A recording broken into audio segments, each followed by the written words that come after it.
Are you drowning in a sea of content, struggling to make your voice heard above the noise? Get ready for a game-changing episode that almost became its own podcast! In this special edition of Talk Commerce, we're diving deep into the world of AI-powered content creation with Kate Bradley, CEO of Lately. That's Kately from Lately. I initially planned to launch a new show dedicated to this very topic, but realized the invaluable insights Kate brings are too good not to share with our Talk Commerce audience. Prepare to discover how neuroscience and artificial intelligence can transform your marketing strategy, turning casual customers into passionate brand evangelists. From her roots as a rock and roll DJ to becoming a tech innovator, Kate shares her journey and reveals how Lately.ai's unique approach has helped clients achieve a staggering 12,000% increase in engagement. Whether you're a seasoned marketer or a small business owner, this episode is packed with actionable strategies to revolutionize your content game. Don't miss this opportunity to stay ahead of the AI curve and supercharge your marketing efforts. Tune in on August 27th, 2024 to unlock the secrets of data-driven personalized content that will take your social media performance to new heights.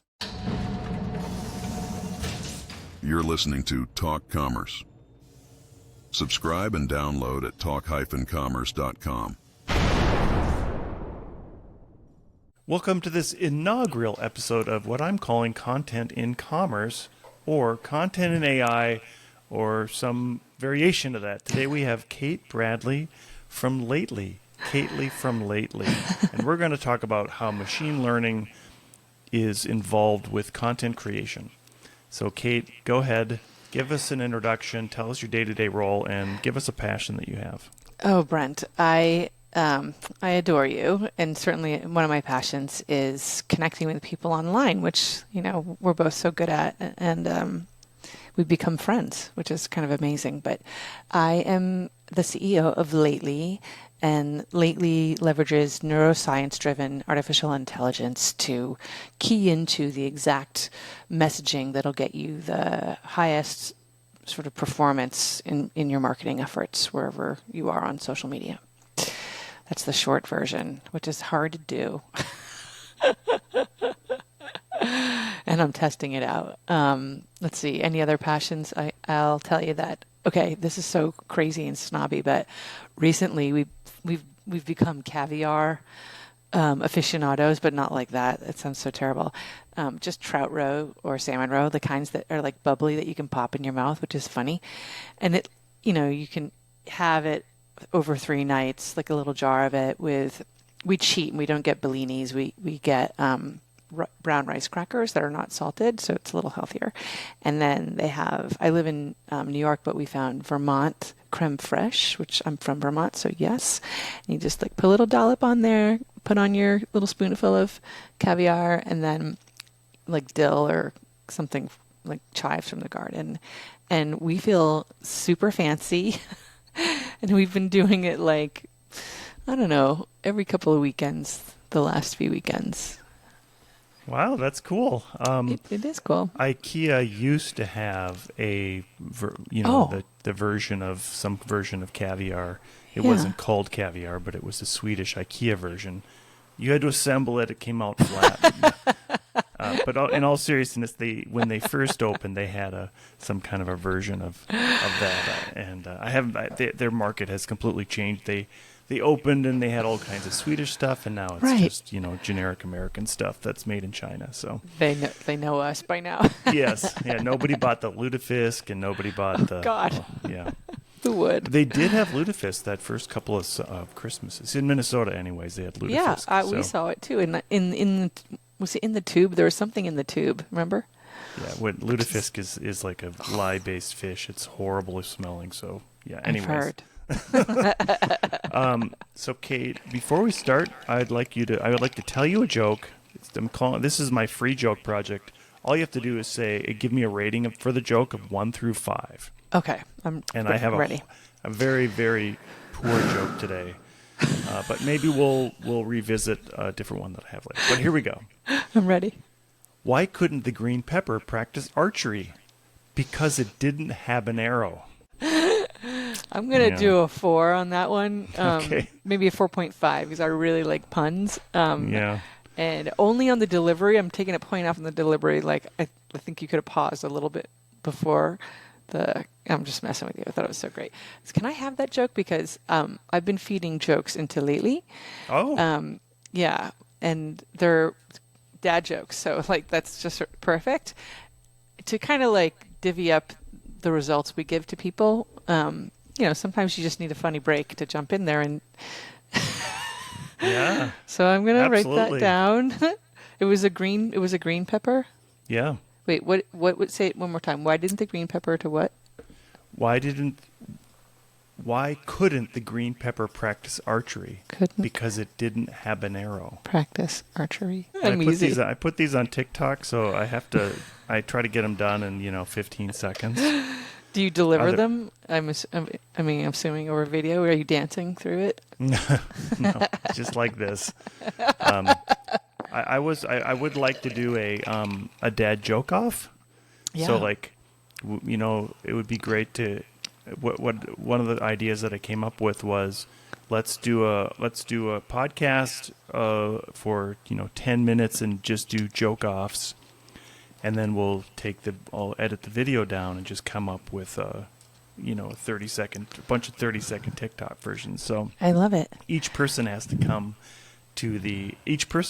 with some jokes. So maybe 5 minutes of jokes, which is actually a long time. So, but That is a very long time, actually. well, the whole point is editing. Right. So a couple things that I wanted to share with you. Number one, of related note, we worked with a company called Levity Live, which they own the video rights to pretty much every comedian you've ever heard of. And so they ran a Drew Carey special through our algorithm and lately clipped up all the best jokes. And I didn't realize it, but then someone else was like saying, "Oh, so have you like literally found the algorithm for humor?" And I was like, "Well, that's a great use of AI. I mean, that we haven't even thought of."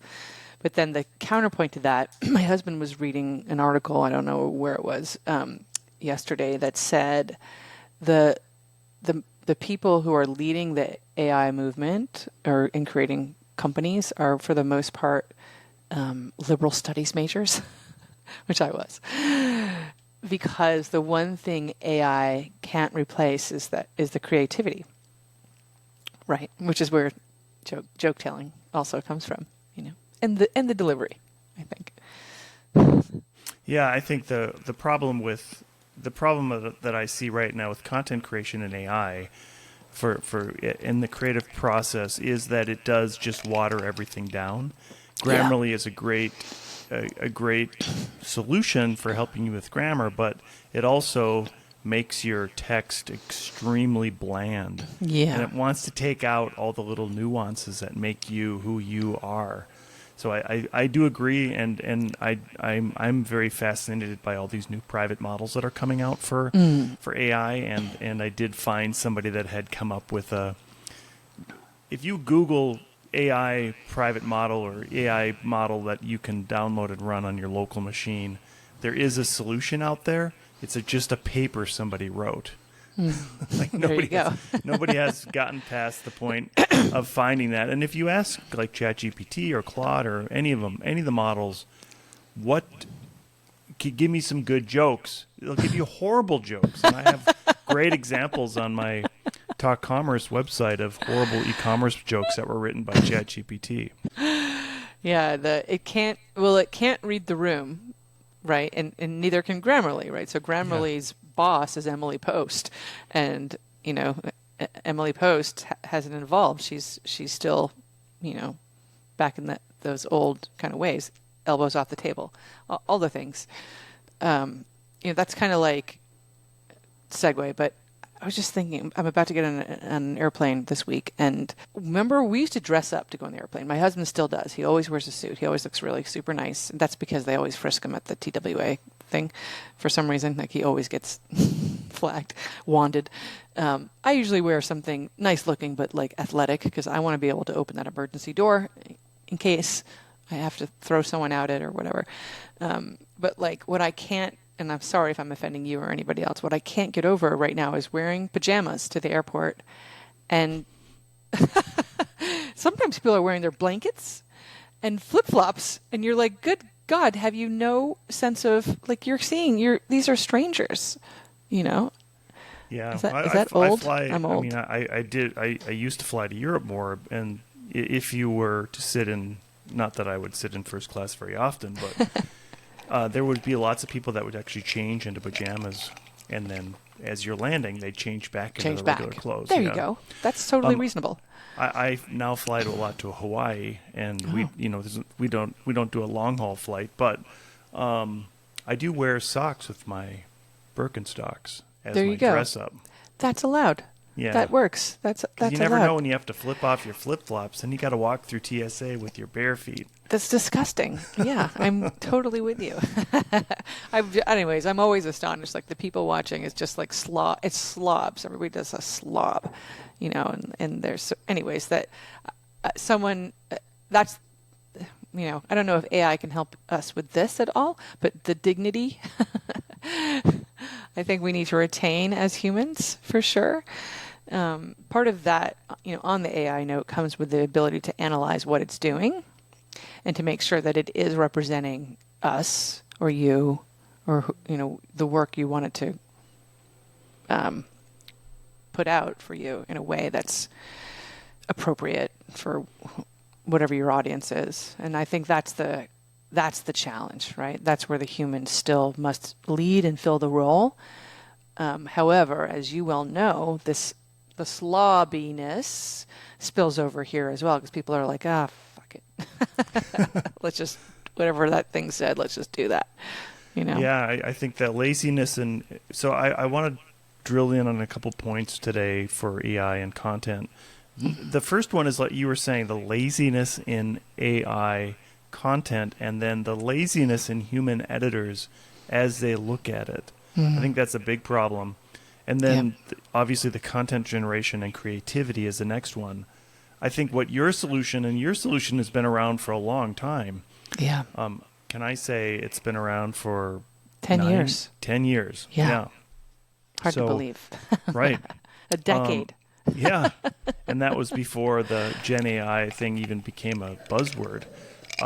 But just tell us a little bit about the difference between analyzing and reading and then breaking it into bits compared to, and learning a voice. I mean, I think the key point too there is learning. Right. All the models we're using aren't actually learning about us unless you make your own little private model. So talk a little bit about how important it is for that voice to happen. Yeah, I mean, so a couple of points. I should tell people what we do. So let me do that first, and then we'll talk about some of these points, which I think are so important. So you know this about me, Brent. So I used to be a rock and roll DJ. My last gig was broadcasting to 20 million listeners a day for XM satellite radio, and my Uber power was turning listeners into fans or customers into evangelists. And that's a big difference, right? And that's what, as marketers, content creators, that's the holy grail.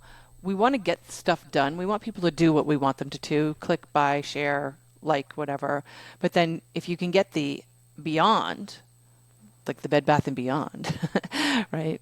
You want people to be your evangelists and to share for you and build a natural flywheel.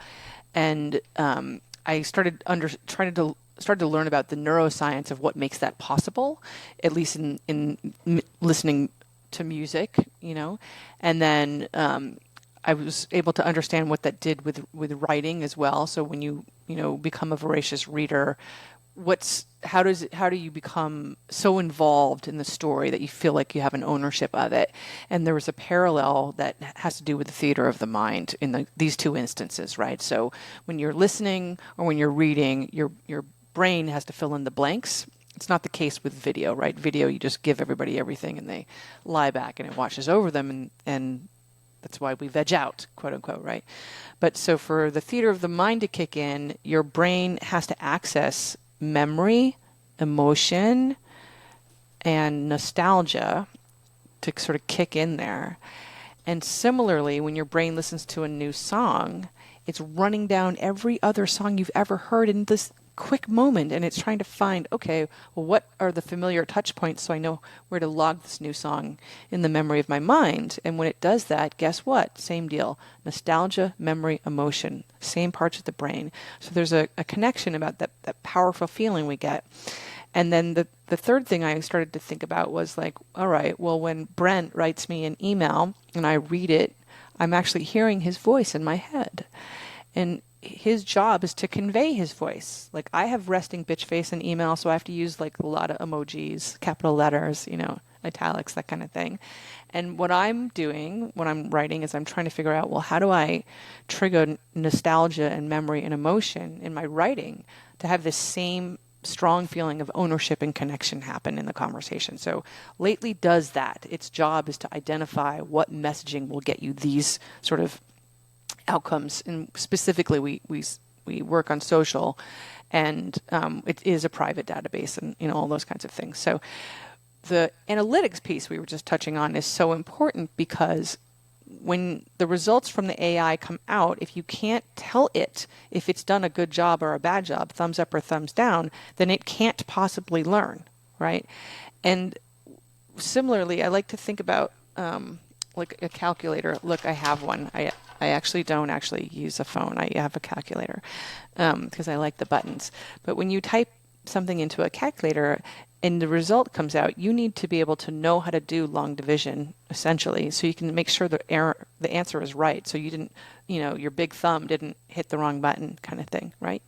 So it's the same idea. If you don't know how to write, if you're a poor writer and you're using AI for content creation and writing, for example, you're not going to be able to do a good job analyzing what results come out, perpetuating that laziness. One more thing that comes into play here, which is this. So globally, there's a massive skills vacuum of analytic skills across every industry. They can't find people who can identify problems because for almost 3 decades now, we've all been told, don't bring me problems, bring me solutions, right? So you can think, like, I have some friends who are teenagers, her kids are teenagers, and they know that they can ask ChatGPT or they know that they can ask Google a question, but they don't know what to ask. Yeah, I mean, those are such great points, and I think that people forget that it's not a finished answer once it's done. And my experience, especially with ChatGPT, in coming up with numbers, is that it misses. It's horrible at calculating numbers, and even I would say how many dad jokes did I post, and it would say 9, and I'm like, okay, I can see that I've only given you 7. Can you just can you recount it? Oh, I'm so sorry. Yes, you're right. Upon further reflection, I can see that I've only posted 7. I'm just giving, that and that's truth, right? That's exactly what happens. So I think the importance of having a human at the back end to make sure that content is what you actually want to say to the world is the most important part. And whether or not you're using it to write an article or just to come up with a solution, you're right. Asking the question is the hardest part, and that's what people have the hardest prompt. part. Yeah, the prompt part is hard. But then the next part is that I think that the next piece is that laziness that is involved with not actually looking at the content that was produced and just sending it to the world. Yeah, and that's what we find is, we work with sort of 2 kinds of people. We work with the buyer, who's usually the boss, and the boss cares about making money. And then we work with the user, which is usually a minion of sorts. Not always the case, but mostly the case. And the minion cares about going to lunch, right? And what they want to do is just be done with it. Get it off my plate. Check, right? So nothing about efficacy. That's not part of the priority. And this is really frustrating for us time and time again, because these 2 people are not aligned in what their objective is. And this is small companies and very large companies. So it's often shocking. You're like, wow. And so we're constantly educating around marketing best practices, AI best practices. Like I didn't think I would have to be I didn't think that selling marketing software would also include educating marketers on how to do their job. But it sure does. Yeah. So let's jump into Lately a little bit and tell us a little bit about how your solution learns from the users and learns from the interaction between users. Yeah. So we are not a large language model. We're not a language model. We're the algorithm. That's what we do. And the data that we're looking at, first and foremost, is your data. So we're studying your social media analytics specifically. You log in and you authorize us to go look at your Facebook, Instagram, TikTok, or whatever it is. And we're able to study everything that you're publishing over the last year and create a benchmark here and rank it, right? And then we're looking inside that ranking of the patterns within. So when you write well, why? What makes it good? What are the words, the phrases, the sentence structures, the grammar, even the content itself? Like, is it a link and text or video and text, etc.? And then the second pattern we're looking at is, well, what makes your unique audience emote? What makes them take action? Click, like, comment, and share. What makes them do something? And so now that we can see this, we're testing it with you all the time. We're checking back in to make sure it's true, and we're asking you, the human, to make it sure it's true, because life changes and trends change, right? And every result that we generate for you based on this model where we're learning who you are, every time you thumbs up or thumbs down it or make any change, any kind of edit, for example, the AI is like, oh, thank you for teaching me, right? And it gets smarter and smarter. And then, gosh, you asked me another question and I forgot it. I started to answer it this way. Yeah, it was just about how learning is so important.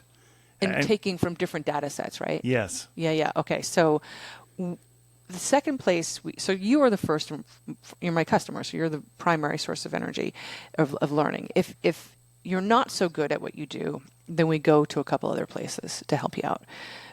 The second place is me. I got Walmart 130% ROI year over year for 3 years on social media. I write LinkedIn posts that get 86,000 views. So we taught Lately a series of my generic best practices that worked for all the clients I used to have.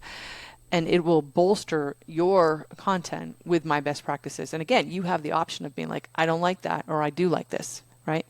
And then the third place it goes is to my brand. We've been marketing ourselves for 10 years through our own AI. And so the brand has picked up a bunch of best practices that it can, ask you about as well. And the fourth place we look at is, I'll never share your data with anybody, but I can see the patterns of all the customers that we've ever worked with and get a general idea of what works well for other people at large or people in your industry, et cetera, and make recommendations based on that. You said earlier you're not a large language model. Tell us the difference and tell us how you're different from ChatGPT. Yeah, so my friend David Meerman Scott, if you don't know him, I got to introduce you to him. He'll be a great guest for you. David was, I think, the 8th person hired at HubSpot, and he's on their board, and he's on my board. So, and he wrote this book you probably know called Fanocracy, which is all about how the Grateful Dead turn listeners into fans or customers into evangelists, right? So David has a great way of answering that question, which he says there's only 2 questions that matter, which are whose data and whose math. And if you think of AI that way, it becomes very easy. So with Lately, it's your data and my math. With ChatGPT and anybody else, it's public data and generic math.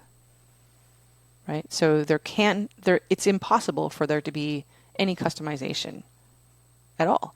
Now, even with private data sets like those, we have a continuous performance learning loop because we have access to your analytics, but no other AI works that way. So it can't check in to create a baseline and rank content, right? Yes.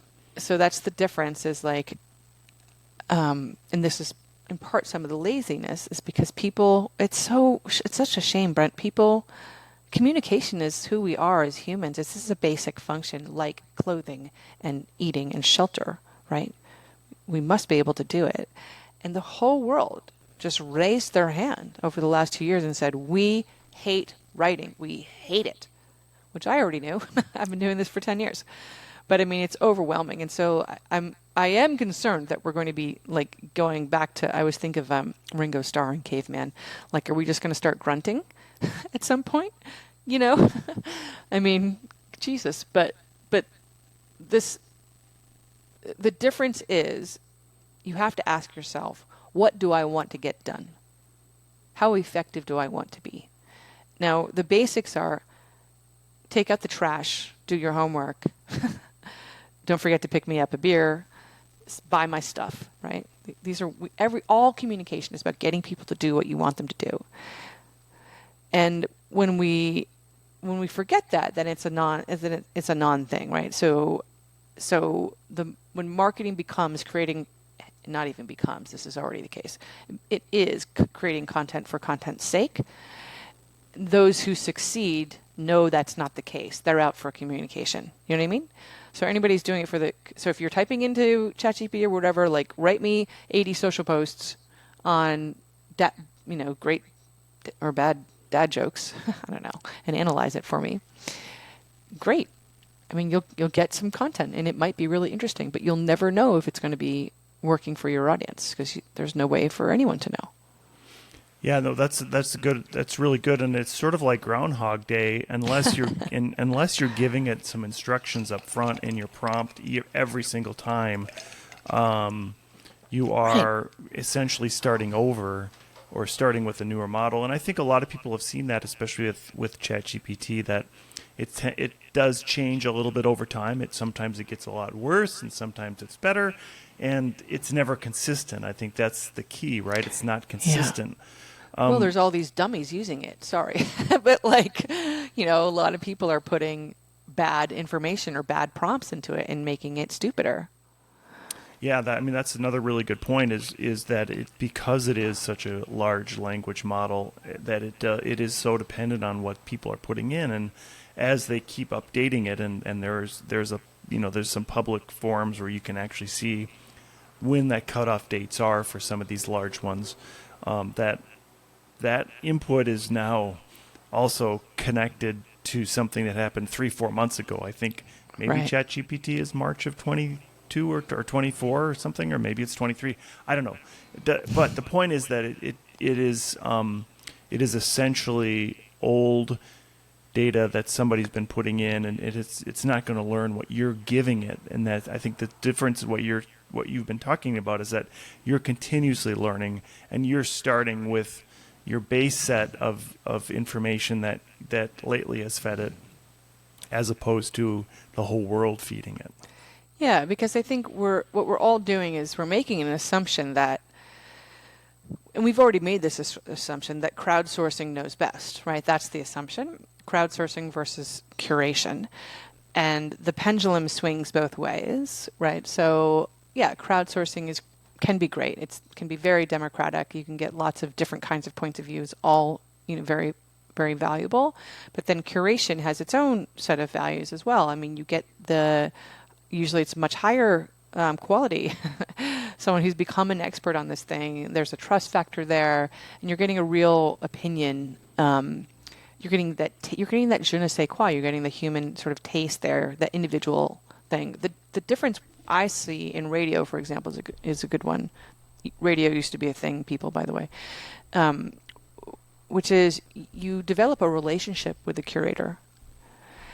And when you have a relationship, by curator, I mean anybody you are, Brent. If you're wielding the mic or wielding the pen, someone who is designing an art show, somebody who has a boutique and like the different clothes they choose to sell out of it, right? So some human is behind this taste, this brand, this idea, this vibe, or whatever, and you go there because you start to identify. It's your favorite restaurant is a great. There's a million Italian restaurants, right? I go to the Red Onion. I don't know if I could call them specifically Italian, but I don't know, maybe American bistro cuisine. But like I like the way they make mussels and they shuck oysters better than honestly anyone in the world personally.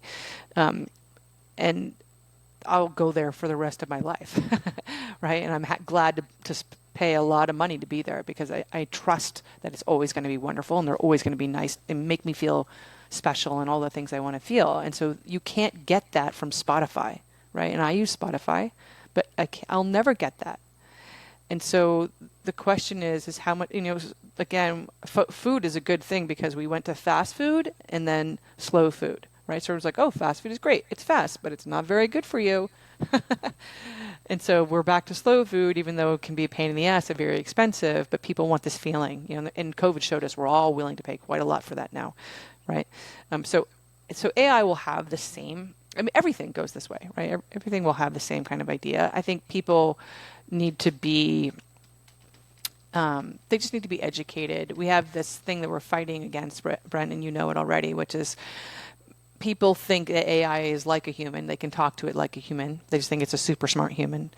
It doesn't have an understanding of those nuances to ever answer you in a way a human would. It can't possibly do that, because it can't understand the variances of the questions you're asking, and that there might be some other, perspective or et cetera. And then the second thing is AI is not like AI. It's not really artificial intelligence. It's really automation. It's the ability to analyze huge swaths of data much, much faster, enormously faster than a human possibly could, right?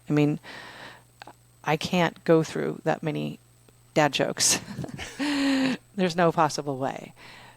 So I think when you know that, right, like that you can, remember what your expectations are with AI, understand what it actually really is. It's not R2-D2 or C-3PO or E.T. or Arnold Schwarzenegger. It's just a computer. Yeah, and I want to talk a little bit about the solution, and we also started a new company that is built around AI but involves humans. And one thing that it doesn't do or can't do is, well, you need that human to edit it and read it to make sure it's consumable by another human, not by Google, because nobody, no matter what, Google isn't going to buy something from you, and they're not going to stop into your bakery and get a donut. But okay, so the second part is that deliverability, and I think Lately is great at that. Is great also Thanks. at the deliverability part, because you need to make sure you have a queue of content out there. You have to feed the beast. That's right. Feed the beast, right? And how people have to be in tune with the cadence of content, and you can't just. I think the other thing that people are doing now is they're dumping, 20 blog posts in an afternoon, all marked, June 17th, and they're 5 minutes apart, and they're not thinking about how that deliverability should go. So, we have a few minutes left here. Why don't you just tell us a little bit about the importance of that deliverability part of the content, whatever it is. It could be a social post or a video, and how that has to be, it has to be delivered at the right time. Right. So exactly. And I'm so glad you brought this up. So the old marketing adage was 7 times. That was the magic number that a consumer had to see, hear, watch, understand your message before it sunk in, the brand sunk in. That number is 24 now, so it's quite a bit higher. So that quantity, the feed the beast, must be there, right? You do have to have a lot, and a lot. But you also have to have the variance, because humans are multifaceted. We can smell spam and fakeness, miles and miles away. We don't tolerate it anymore. So you can't just say to me, have a Coke and a smile 50,000 times over. I'm not going to respond. You have to appeal to, all my different sensibilities. There's 54 sensibilities that move people to do what they do, according to my friend David Allison at Value Graphics. And the sensibilities can be like, community, productivity, environment, family, things like that.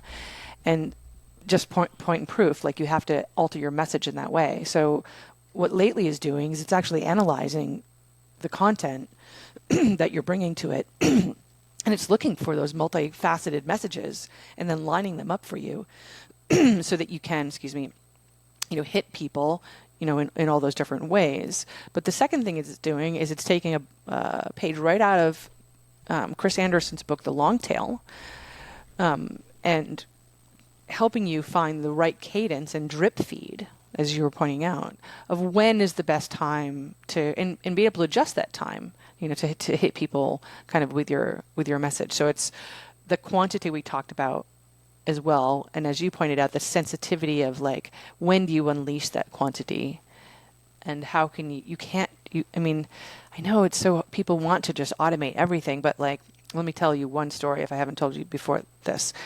So Betty Crocker releases Cake in a Box, which we've all had before. I like the molten lava chocolate one with its devil's food cake. I love that. And with some powdered sugar frosting. Oh, heaven. Anyways, when they released the Cake in a Box, all you had to do was add water. And the housewives who they were marketing it to thought, this is too weird. I didn't bake anything. And so they didn't buy it. And so Betty Crocker took the powdered eggs out of the box, and their slogan became, just add an egg. And it sold like hotcakes because the housewives now felt they had ownership in the automation, in the AI, right? And so there's the reason, and we're talking about collaborative AI right now, which what this is technically called when humans and AI produce together. Collaborative AI outperforms AI alone 7x.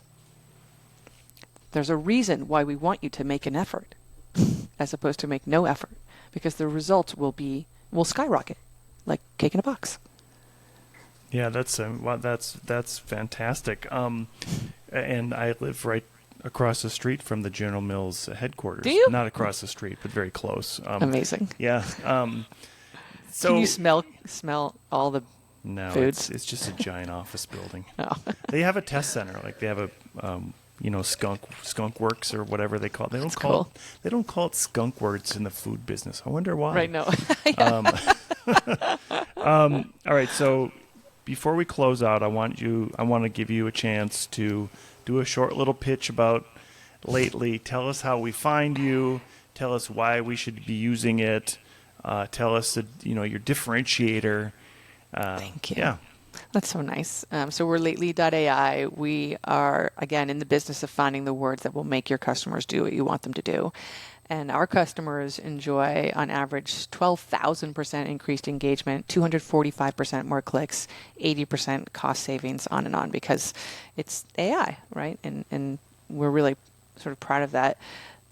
We are a full-service social media management platform, so the content that the AI creates, you can publish it wherever you want. You can automatically do the drip feed, a la Chris Anderson, like all this stuff that we're talking about, and those sensitivities, are built into it. We are, we released a self-service product recently, Brent. I don't know if you've ever seen it, but we're really trying to learn with our customers and figure out, how can you make AI more accessible? How can you make marketing more accessible? These things that feel so hard to do for so many people. So we're pretty excited about that, and really just like doubling down on the neuroscience behind the artificial intelligence that we've produced. So it's going to be a fun summer, that's for sure. And anybody can reach out to me. I'm in all the places. Kate Bradley-Chernis, Kate Lee. Just tell them that you met with me with Brent, and then I'll be nice to you. That's awesome. And will you be at the HubSpot Summit again this fall? Oh, I can't believe we didn't meet at that. And we did. You came and hugged me, didn't you? Yeah, yes. yeah. Yep. Oh, thank God. I was shell-shocked. I was like so tired. There was someone, one of my investors was there, and I didn't meet him. That's who it was. Yikes.